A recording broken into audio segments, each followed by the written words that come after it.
ఎంత సిగ్గుచేటో కూడా వీళ్ళు అర్థం చేసుకోవాలి. డిఎస్సి పెట్టడం చేత కాదు కానీ విమర్శలు చేయడం ఎంతవరకు సమంజసమని సందర్భంగా నేను తెలియజేస్తా ఉన్నాము. 16,347 పోస్టులు ఇచ్చి ఈ ఆంధ్రప్రదేశ్ చరిత్రలో అత్యధికంగా ఎక్కువ సార్లు డిఎస్సి నిర్వహించిన చరిత్ర ఈ కూటమి ప్రభుత్వానికే ఉందని కూడా సందర్భంగా తెలియజేస్తున్నాము. ఎన్నో సంవత్సరాలుగా ఎదురు చూస్తున్నటువంటి మా బాధను, మా ఆక్రోశాన్ని అర్థం చేసుకోకుండా రోడ్ల పైన ధర్నాలు చేసిన మా పైన అక్రమంగా అరెస్టులు పెట్టి అక్రమంగా కేసులు పెట్టి అరెస్టులు చేశారు. బిక్కుమంటూ ఎంతో మంది కూడా ఉపాధ్యాయులను ఇబ్బంది పెట్టే ప్రయత్నాలు చేశారు.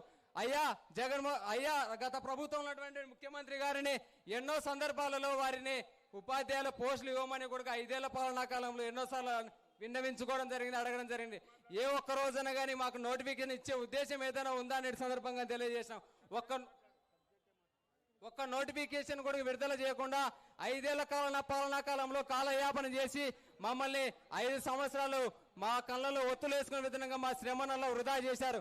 కూటమి ప్రభుత్వంలో ఆ రోజు యువగలం పాదయాత్రలో ఈ ప్రస్తుత గౌరవ విద్యాశాఖ మంత్రి గారు వద్దులవారిలో నారా లోకేష్ గారు పాదయాత్ర చేస్తా ఉన్నప్పుడు పాదయాత్రలో నారా లోకేష్ అన్న గారిని మా డిఎస్సి అభ్యర్థులు కలిశాము.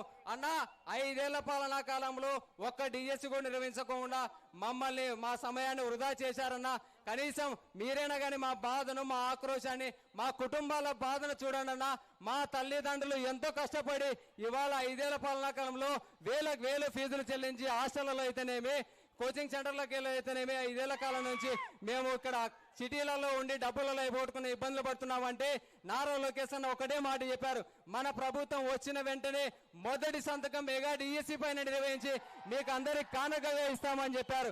ఆ రోజు మెగా డిఎస్సి మాట ఏదైతే ఇచ్చాడో ఆ మాట కట్టుబడి కూటమి ప్రభుత్వం అధికారంలోకి వచ్చిన వెంటనే 6 నెలల్లో మెగా డిఎస్సి నోటిఫికేషన్ విడుదల చేసి 6 నెలల్లోనే మళ్ళా ఆ ప్రభుత్వము యొక్క నియామకాలను కూడా పూర్తి చేసి సగౌరవంగా మమ్మల్ని అందరినీ కూడా విజయవాడ నడిబొడ్డులో సత్కరించి మాకు కూటమి ప్రభుత్వం చేసిన మేలుని ఎప్పటికీ మేము మరవము అని సందర్భంగా తెలియజేస్తున్నాం. ఇంత మంచి చేసినటువంటి ఈ కూటమి ప్రభుత్వం మీద విమర్శలు చేస్తూ ఉంటే చాలా బాధగా ఉంది. ఎందుకంటే అడగంది అమ్మాయినన్నం పెట్టదు. మిమ్మల్ని ఎన్నిసార్లు అడిగినా కనీసం కూడా పట్టించుకున్న పాపాన పోలేదు. ఇవాళ డిఎస్సి నిర్వహించి మా బాధను అర్థం చేసుకున్నటువంటి ఈ కూటమి ప్రభుత్వం పైన విమర్శలు చేస్తే కబడ్డారని తెలియజేస్తా ఉన్నాం. పోయిన 5 ఏళ్ల పాలనా కాలంలో ఎలాంటి ఉపాధ్యాయుల నియామకాలలో మేము లేకపోయినా కూడా మిమ్మల్ని ఇంటికి పంపించేశాం. ఇవాళ మేము కష్టపడి నీతి నిజాయితీగా నిష్పక్షపాతంగా పారదర్శకంగా ఎగ్జామ్లు రాసి ఉద్యోగాలలో మెరిట్ సాధించిన వ్యక్తులపైన మా పైన నిరాధారమైన అభండాలు వేసి మా మానసిక మనోవేదన గురి చేసినటువంటి ఎవరైతే మాట్లాడుతున్నారో రాబో కాలంలో ఖచ్చితంగా వారిని పీఠం కదిలించేటట్టు మళ్ళీ కూడా మరొకసారి దీనిని పునరావృతం చేస్తామని కూడా ఈ సందర్భంగా తెలియజేస్తా ఉన్నాము. జీవో నెంబర్ 77 గురించి మాట్లాడుతున్నారు. జీవో నెంబర్ 77 అనేది ఎవరు ఆయామములు ఇచ్చారో ఒకసారి గుర్తు చేసుకోవాలి. 2023 ఆగస్టు 2వ తేదీ మీ ప్రభుత్వంలోనే ఆ రోజు జీవో నెంబర్ 77 ఇవ్వడం జరిగింది.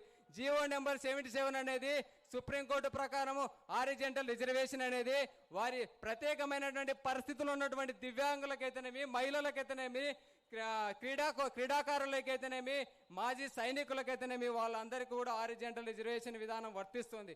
ఆ రిజర్వేషన్ ప్రకారమే ఈ కూటమి ప్రభుత్వం అనేది కూడా పోస్టులు భర్తీ చేయడం అనేది జరిగింది.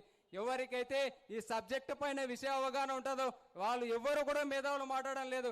ఎవరు సబ్జెక్టు పైన అవగాహన లేక డిఎస్సి నిర్వహించడం చేతకాని వ్యక్తులే నిరాధమైన ఆరోపణలు చేస్తూ మా మీద అభాండాలు వేస్తూ మా కుటుంబాలు 16,000 కుటుంబాలను మానసిక మనోవేదన గురి చేస్తున్నారు. రాబో కాలంలో ఖచ్చితంగా మా పైన ఎవరైతే విమర్శలు చేస్తారో తగిన మూల్యం చెల్లించుకోక తప్పదని కూడా సందర్భంగా తెలియజేస్తా ఉన్నాము. ఖచ్చితంగా తగిన మూల్యం చెల్లించుకుంటారు. ఆ రోజులలో విద్యార్థులు ఉన్న ఆ రోజులలోనే మీకు తగిన మూల్యం చెల్లించాం. రాబో కాలంలో భవిష్యత్తులో ఖచ్చితంగా ఎవరైతే మమ్మల్ని మానసిక మనోవేదన గురి చేసి మమ్మల్ని ఇబ్బంది పెట్టి మా పరువును భంగం కలిగించే వారిపైన అవసరమైతే రేపొద్దున పరువు నష్ట దావా కూడా వేయడానికి మేమందరం కూడా ఉపాధ్యాయులందరం కలిసికట్టుగా ఉంటామని అడుగు ఈ సందర్భంగా తెలియజేస్తా ఉన్నాము. ఈ అవకాశం ఇచ్చినటువంటి ఉపాధ్యాయులు పశ్చిమ రాజ్యం ఉపాధ్యాయులందరికీ హృదయపూర్వకంగా కృతజ్ఞతలు తెలియజేస్తా ఉన్నాను. Good morning. నా పేరు ఎం తిరుమలమ్మ, ఎస్ఏ సోషల్, పెనగలూరు మండలం, కట్టావారిపల్లి స్కూల్లో జెడ్పీహెచ్ఎస్ లో వర్క్ చేస్తున్నాను. మెగా డిఎస్సిని దగా డిఎస్సి